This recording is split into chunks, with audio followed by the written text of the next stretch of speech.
मन खुलने पर कार्यक्रम में स्वागत है। पिछली बार हमारे साथ अपने अनुभवों को बांटा जेकब मैथ्यू जी की पत्नी ने, जो कि पहले रानी कॉलेज में प्रोफेसर थे। उनकी पत्नी प्रोफेसर मेरी जेकब जी आज भी हमारे साथ मौजूद हैं। तो आइए सुनते हैं इस हफ्ते भी उन्हीं से उनके अनुभव। यीशु के नाम की स्तुति हो। पिछले हफ्ते प्रिय आंटी के साथ अपनी गवाही बताने का मौका मिला। यीशु की कृपा से आज जीवित हूँ और उनकी स्तुति करती हूँ। पिछली बार जैसा बताया, उद्धार पाने की खुशी परिवार समेत बांटने का मौका हमें यीशु ने दिया। मैं पहले विश्वास में आई और बपतिस्मा लेकर यीशु में सबसे श्रेष्ठ आनंदमय जीवन पाया। जब मैं पीछे मुड़कर देखती हूँ तो ये एहसास होता है उस एक साल के अंदर जो भी हुआ है वो प्रभु यीशु मसीह का अद्भुत कार्य ही था। उस एक साल के अंदर ही पूरे परिवार में बदलाव आया। जैसे हम सब जानते हैं कंपास से हम गोलाकार बनाते हैं, वैसे ही यीशु ने मुझे कंपास का सेंटर पॉइंट बनाया और एक गोलाकार बनाते हुए मेरे हस्बैंड, मेरी बेटी, दामाद जी और बेटा सभी ने बपतिस्मा लिया। क्या बात है। पूरे परिवार ने एक आत्मिक स्वर्गीय संतुष्टि का अनुभव किया। मेरा बेटा अभी अमेरिका में है। वो अभी भी कहता है, माँ जब हम विश्वास में आने के बाद हर रोज चटाई बिछा के घर में प्रार्थना करते थे तो कितनी खुशी का माहौल होता था। एक स्वर्गीय सानिध्य हम महसूस करते थे। आंटी, मैं एक बात बताना चाहती हूँ कि उन दिनों जब हम लोग खुशी से स्तुति गीत गा के प्रभु की आराधना करते थे तो सास भी आकर बैठ जाती थी। वो अब हमारे बीच नहीं रही। जैसे मैंने कहा था कि मेरे किसी भी निर्णय में उन्होंने कभी दखल अंदाजी नहीं की। रोज ही प्रार्थना में बैठती थी। क्योंकि उन्होंने प्रभु की ज्योति देखी। यीशु पर विश्वास कर, तेरे परिवार का भी उद्धार होगा, है ना सच? बिल्कुल। वो काफी बुजुर्ग थी, फिर भी वो हमारे साथ खुशी से बैठकर प्रार्थना में भाग लेती थी। विरोध कभी भी नहीं करती थी, बल्कि काफी खुश थी वो। मैं यीशु की आभारी हूँ। मेरे बच्चों के जीवन में यीशु ने बड़ा उद्धार दिया। पर अगर आप मुझसे पूछे तो मैं ये कह सकती हूँ कि हमसे जो कार्य संभव नहीं हो पाते थे, प्रार्थना और उपवास रखकर हमेशा यीशु से कहती थी कि प्रभु तू ही ये सब कर सकता है, और हमें वो सब प्राप्त होता था। मैं ये दावे के साथ कह सकती हूँ कि उन सब अच्छाइयों से बढ़कर एक बड़ी खुशी मैं महसूस करती थी। जॉय ऑफ द लॉर्ड ऐसे कहते हैं ना। वो खुशी बयान नहीं की जा सकती। जी बिल्कुल, वो एक बड़ी खुशी ही है। वो सिर्फ महसूस की जा सकती है पता ना? नहीं मुझे सुनने वालों में से कितनों को समझ में आया होगा। It's such a precious experience in my life. Taste and see that the Lord is good.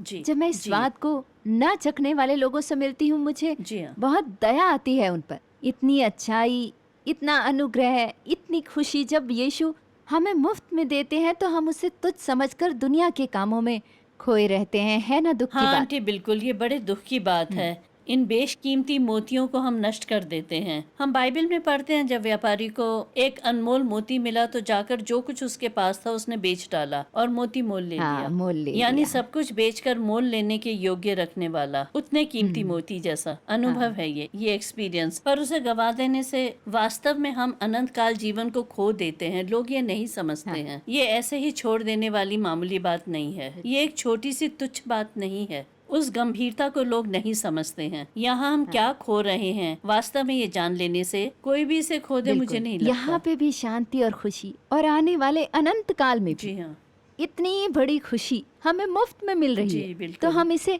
क्यों नहीं पा सकते हैं? क्योंकि शत्रु ने हमें अंधा बना रखा है। इसलिए ये ज्ञान है। हम क्या खो रहे हैं वो पता होने से कोई भी इसे गवाएगा नहीं, यकीनन वो खोएगा नहीं। एक रात को परमेश्वर ने मुझे दर्शन दिया जो इसी बात से जुड़ी हुई है। इसलिए मुझे याद आया बहुत सारे लोग बंधुआ जैसे नीचे की ओर जा रहे थे। रात को मुझे ये दर्शन हुआ। बंधुआ जैसे नीचे की ओर जा रहे थे, स्लोप में जा रहे थे, ऊपर की ओर नहीं, नीचे की ओर, मतलब एक गड्ढे की ओर, ऐसा कह सकते हैं। वो लोग कौन थे मैं नहीं पहचानती थी, पर सभी के चेहरों पर दुख की परछाइयां साफ झलक रही थी। जिन लोगों का सब कुछ खो चुका हो और वो नाश की ओर बढ़ रहे हो तो उनके चेहरे के भाव कैसे होंगे, वो मैं देख सकती थी। और वो लोग बंदी जैसे एक दूसरे से बंधे हुए थे, जैसे फिल्मों में दिखाते हैं ना, युद्ध में बंदियों को ले जाते हुए, बिल्कुल वैसे ही। एक बहुत ही हिला कर रख देने वाला दर्शन प्रभु ने मुझे दिखाया। सब नीचे की ओर जा रहे थे, दुख भरे मन से सब कुछ खोकर जा रहे थे, एक बड़ी खाई की ओर। उस खाई के अंदर मैं किसी को भी नहीं देख पा रही थी। जब भी याद करती हूँ बहुत बुरा लगता है। कुछ जानी पहचानी आवाजें मुझे उस खाई में से सुनाई दी जो कह रही थी, हमें पता नहीं था, पता नहीं था। सचमुच कितने दुख की बात जी है। हाँ। बाइबल में हम पढ़ते हैं बेड़ियों से बंधे हुए लोगों के बारे में,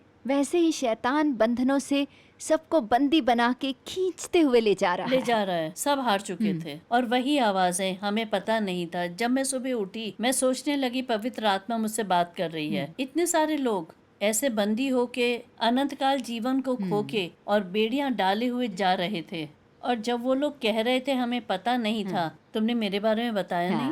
नहीं, एक नियोग है। बिल्कुल। जब हम खुशहाल जीवन जी रहे हैं, वास्तव में प्रभु की इच्छा है कि हम ये सभी को बताएं। इसलिए मैं कहना चाहूंगी कि आंटी, आप ये बहुत बड़ा कार्य कर रही हैं। दूर दूर तक लोग आपको सुन सकते हैं और समझ सकते हैं। ऐसे एक मूल्यवान जीवन हमें नहीं खोना चाहिए। चाहे उसके लिए कुछ भी खोना पड़े तो भी हमें ये पाना है। ये सबको समझना होगा। यही यीशु चाहता है, इसलिए ऐसे दर्शन बिल्कुल, हमें सच दिखाता है। है। यही हमें अपने दर्शकों से भी आज कहना है। हमें सुनने वाला कोई भी ये नहीं कह सकता कि हमें पता नहीं था, क्योंकि इन कार्यक्रमों के माध्यम से ही यीशु आपसे बात करते हैं। यकीन कीजिए, हमारे लिए खुद को कुर्बान कर दिया यीशु ने। हमारे पापों के लिए दंड सहा परमेश्वर के मेमने ने। वो हमारे कर्मों के लिए सब मूल्य चुका चुका है। अब हमें अपने पापों के लिए और कुछ भी अधिक नहीं करना। पश्चाताप करते हुए, हे प्रभु, तूने मेरे लिए अपनी जान दी, तुम मेरी रक्षा करो, मेरे हृदय में समा जाओ। बस इतनी सी प्रार्थना करने मात्र से ही वो आपके जीवन में भी आएंगे। जैसा टीचर बहन ने बताया कि ये ऐसी खुशी है जो शब्दों में बयान ही नहीं की जा सकती। ऐसी तृप्ति क्या आप अनुभव कर रहे हैं? कितने चेहरों पे आज हम इतनी परेशानी देखते हैं, इतनी निराशा में लोग घिरे हुए हैं हर वक्त। लेकिन यीशु ने वादा किया है हमारे लिए एक संपूर्ण शांति का। लेकिन यीशु ने कहा कि मैं तुम्हें शांति देकर जा रहा हूँ, दुनिया वाली शांति नहीं, क्योंकि लोग जो शांति देते हैं उसे छीन लेते हैं। यीशु की शांति को ना कोई दे सकता है ना छीन सकता है। आप इस शांति को पा सकते हो। आने वाले दिनों में बेड़ियों में बंधे हुए बंदियों की तरह नर्क की ओर जाने की जरूरत नहीं है आपको। यीशु को जानो। सिर्फ यीशु के द्वारा ही आप लोग उस खूबसूरत दुनिया में प्रवेश कर सकते हैं। बाइबल कहती है कि जीवन की पुस्तक में यदि नाम नहीं हुआ तो उसे आग की झील में धकेल देंगे। क्या आपका नाम जीवन की पुस्तक में लिखा हुआ है? जीवन की पुस्तक में नाम कब लिखते हैं? हृदय से विश्वास करके, मुंह से कबूल करके, यीशु ही मेरे उद्धार करता है, ये स्वीकार करते ही आपका नाम जीवन की पुस्तक में लिखा जाएगा। उसमें अगर नाम नहीं है तो आप भी उन बेड़ियों वाले बंदियों के बीच में से एक होंगे। वो जुलूस किस तरफ जा रहा है? न जहाँ के कीड़े मरते हैं, न आग बुझती है, ऐसे नर्क की ओर जा रहा है। उस भयानक नर्क से बचाने के लिए यीशु ऐसे दर्शनों को दिखा के लोगों को जगाने के लिए ऐसे कार्यक्रमों के माध्यम से आपसे बात करते हैं। आप बोलिए। और आंटी, मेरी बेटी के जीवन में भी यीशु ने उद्धार दिया। बाइबल में जैसा लिखा है, यीशु पर विश्वास कर, तेरे परिवार का भी उद्धार होगा। यीशु तुम्हें कभी नकारेगा नहीं। मेरी चंगाई के बाद हमने बेटी की शादी 1997 में करवाई। 10 साल तक उसे माँ बनने की खुशी नहीं मिली। तब यीशु मसीह हमारे मन को टूटने नहीं देने के लिए लगातार मुझे, मेरे पति को, मेरी बेटी को, हम सबको एक एक करके बच्चे का स्वप्न दिखाते थे। करीब 8 साल के बाद मैं निराश हो गई थी और मन भी टूट गया था। उस समय मैं अमेरिका में थी और मैंने इसके लिए खास तौर से 3 दिन के उपवास के साथ प्रार्थना करी। मैंने कमरा बंद करके अकेले में रोते हुए यीशु से कहा, मेरी बेटी 32 साल की हो गई है, मुझे आप पर पूरा भरोसा है, आप सच्चे प्रभु हैं, आपका हमारे साथ वादा है, हमारी बेटी को बच्चा देंगे, लेकिन कब? मैं जानती हूँ ये पूछने वाली मैं कोई नहीं होती, दुख नहीं सह पा रही हूँ, इसलिए मैंने पूछा। उस वक्त मेरी प्रार्थना और उपवास का 3रा दिन था। मुझे रोते रोते 33 की संख्या नजर आई, जैसे कोई मुझे ये लिख के दिखा रहा हो। ठीक 33 साल का जन्मदिन मार्च के महीने में मनाने के बाद और अप्रैल और मई के महीनों के बीच वो गर्भवती हुई यीशु के आशीष से। नॉर्मल डिलीवरी से एक बच्चा हुआ। 10 साल के इंतजार के बाद। बेशक वो हर प्रार्थना सुनते हैं, है ना?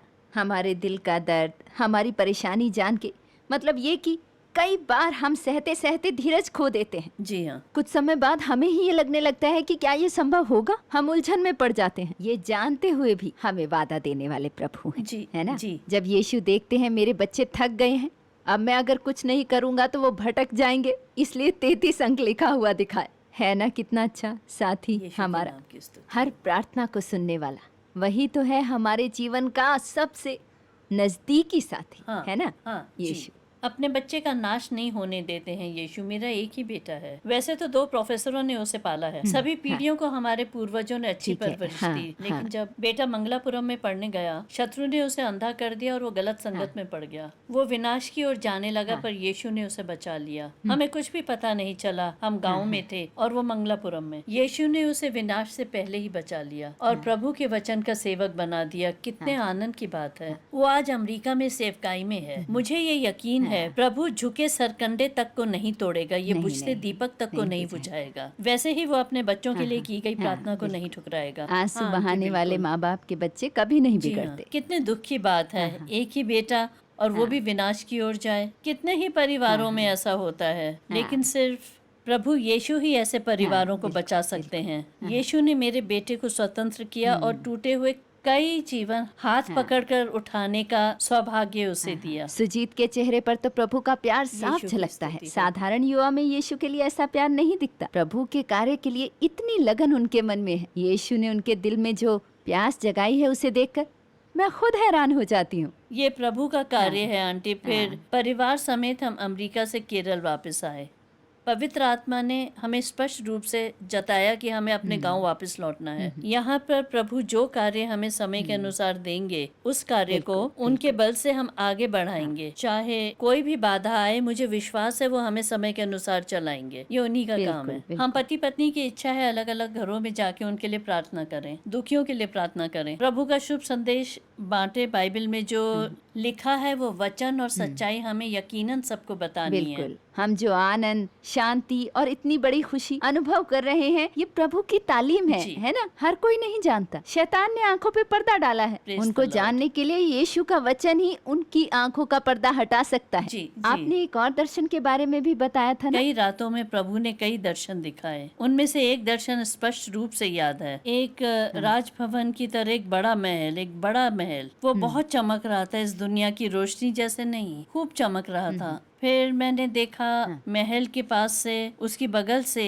एक नदी यूं कांच की तरह बह रही थी। नदी का वर्णन करूं तो पानी उसका पानी चमक रहा था। स्फटिक जैसा चमक रहा था और काफी फैला हुआ था। नदी का दूसरा किनारा नहीं दिख रहा था। इतना मनोहर दृश्य था। और उधर मैंने एक थ्रोन, एक सिंहासन देखा, लेकिन आसपास कोई नहीं था। पर उधर से लोगों की आवाजें आ रही थी, जैसे न्यायालय में वाद विवाद चल रहा हो, जैसे कोई बोल रहा हो और कोई प्रतिवाद कर रहा हो, जैसे कोई वाद विवाद चल रहा था, ऐसा लगा। उस वक्त मुझे बाइबल का वचन याद आया, कुछ लोग तेरे विरोध में बोलेंगे, किंतु हर ऐसे व्यक्ति को बुरा प्रमाणित किया जाएगा। तब मैं समझ गई न्याय के दिन न्याय विचार करने के लिए एक सिंहासन है, उधर जीवन जल बहने वाली नदी की एक जगह है। ये सब चीजें यीशु मुझे दिखा रहे थे। न्याय के दिन न्याय का दंड ना मिले और जीवन की पुस्तक में नाम लिखवाने के लिए सभी लोगों को ये बताना एक नियोग है। इन दिनों यीशु मुझे बारंबार यही बता रहे हैं। हमें सिर्फ बताना है, काम प्रभु करेंगे। हमें सिर्फ अपना किरदार निभाना उतना है। ही करना है। जी, काफी लोग हम पे हंसते हैं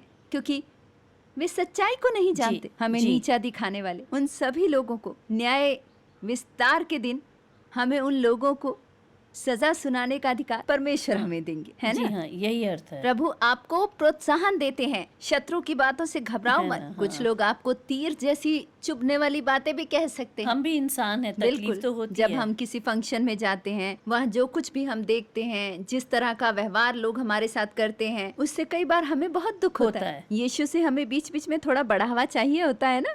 यीशु के जी हाँ। शब्दों को सुनाते हुए, कुछ दर्शन को दिखाते हुए प्रभु हमें बताते हैं, मेरे बच्चे तुम निराश मत हो। इस जगत की ये सारी बातें कुछ दिनों की हैं, है ना? हाँ। कुछ क्षणों के बंधन जी, और अस्थायी जी हाँ। जीवन है यहाँ। लेकिन इस सब के बाद, इन सब के सामने न्याय के दिन में तुम इन सब का विचार विमर्श वो तो करोगे। है।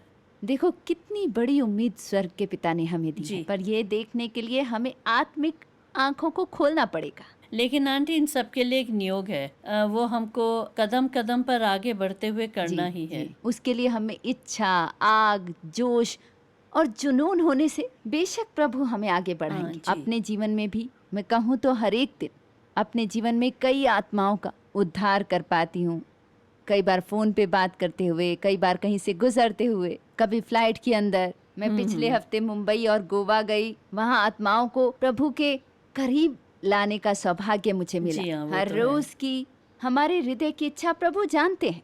हम जिस राह हाँ। से चलते हैं, प्रभु को नहीं जानने वाले लोगों को वो हमें ऐसी राहों पर भी मिलवा देते जी हैं। हाँ। हालांकि हम जानते हैं कि इस जगत में सब माया है, जो दिखता जी। है वो अस्थाई है, जो नहीं दिखता वो स्थाई है। तो स्थाई को छोड़कर अस्थाई के पीछे भागकर क्या हम विनाश की तरफ जाएंगे? नहीं, न नहीं। दिखने वाले अनंत काल के बारे में, उस स्थाई चीजों का प्रकाश लोग नहीं जानते। नहीं। हम लोग जो उस प्रकाश में आ चुके हैं, हमारे बिल्कुल। द्वारा इस कार्य को बांटने से ही जी हाँ, लोग जान जी हाँ। पाएंगे। ऐसे बड़े नियोग के लिए ही यीशु सर और टीचर को अपने गांव जी। में वापस लेकर आए।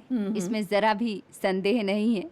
अपने दर्शकों से भी मैं यही कहूंगी कि ये कितनी श्रेष्ठ पदवी है। ये कोई गलत फहमी नहीं है, ना ही कोई काल्पनिक कथा है। ये प्रभु की कभी ना बदलने वाले वचनों में लिखी हुई सब सत्य बातें हैं।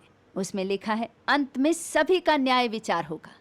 इस दुनिया में मनुष्य के रूप में आए सभी व्यक्तियों को न्याय विचार के लिए सिंहासन के सामने आना पड़ेगा। वो चाहे अच्छे होने दो या फिर बुरे। प्रभु हमें ये सब समझने के लिए, वचन को सुनने के लिए, सच्चाई जानने के लिए प्रभु हमें अवसर देते हैं। उसे स्वीकारने और नकारने का अधिकार भी बेशक प्रभु ने हमें दिया है। स्वीकारोगे या उसे नकारोगे, जो स्वीकारेंगे उन पर यीशु का बहुत अनुग्रह है। निश्चित तौर पे वे यीशु के साथ बैठकर राज करेंगे। प्रभु के साथ बैठ के न्याय के दिन सबका न्याय विचार करने वाले हैं। यीशु के दोबारा आगमन पर यरूशलेम से 1000 साल राज करते वक्त वे लोग भी उनके साथ बैठकर राज करेंगे। ऐसे ही कितने सारे अनुग्रह और वादे यीशु ने हमें मुफ्त में दिए हैं, और इसके लिए हमें कुछ नहीं करना है। उन्होंने सब कुछ मुफ्त में दिया है। मुझे ये कहने का अवसर मिलना ही बड़े सौभाग्य की बात है। आज कितने ऐसे लोग हमें सुन रहे होंगे जिन्हें इस बात का अनुभव ही नहीं हुआ है। आप लोग सोचते होंगे मैं ये क्या बोल रही हूँ, भला एक चुटकी में कोई चीज़ मुफ्त में मिलती है क्या? ज़रूर मिलती है।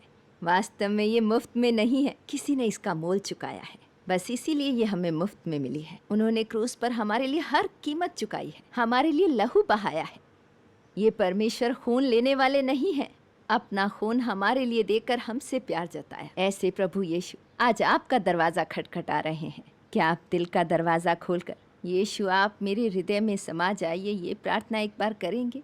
You will be justified. आपको न्याय देके आपके सब पापों को क्षमा करेंगे। बाइबल कहती है, तुम्हारे पाप चाहे कितने भी अर्गवानी रंग के क्यों ना हो, मैं उन्हें हिम जैसे सफ़ेद कर दूंगा।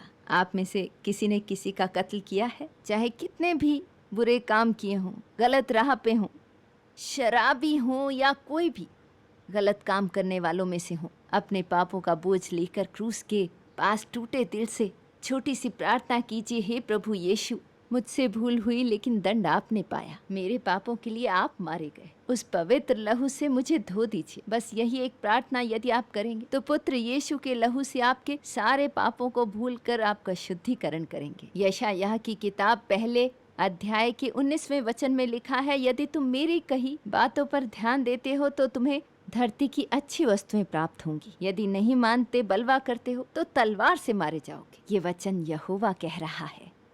ये बातें मैं नहीं कह रही आपसे, यहोवा कह रहा है। आपकी रक्षा का चित्र यीशु आपके सामने बना के दिखा रहे हैं। कितनी श्रेष्ठ गवाही अभी आपने सुनी। यीशु से टीचर ने खुशी, शांति और शिफा पाई है। इस दुनिया के डॉक्टर भी जिससे छुटकारा नहीं दिला पाते, वो यीशु ने उनको दिया है। बच्चों के जीवन में भी प्रभु ने चमत्कार किया, ये आपने सुना। ये सब कुछ हाथों पे लिए आपको आशीषित करने के लिए यीशु आपको बहुत प्यार से बुला रहे हैं। यीशु के करीब आइए। यीशु के लिए आप अपने हृदय के द्वार खोल दीजिए। मैं आपको प्यार से निमंत्रण देते हुए आपसे विदा लेती हूँ। आज का कार्यक्रम आप सब लोगों के लिए आशीष का कारण बना करके मैं विश्वास करती हूँ। अगर आपको कोई सवाल या प्रार्थना विनती है तो संपर्क कीजिए। हमारा पता है Bethesda communications #18 near Jyotiba Phule hospital, कन्नमवर नगर 2, Vikhroli east, Mumbai 400083। Mobile number 9819708374। Email mariamathampimumbai@gmail.com। अगले सप्ताह इसी समय फिर मुलाकात करेंगे। प्रभु यीशु आपको आशीष दे।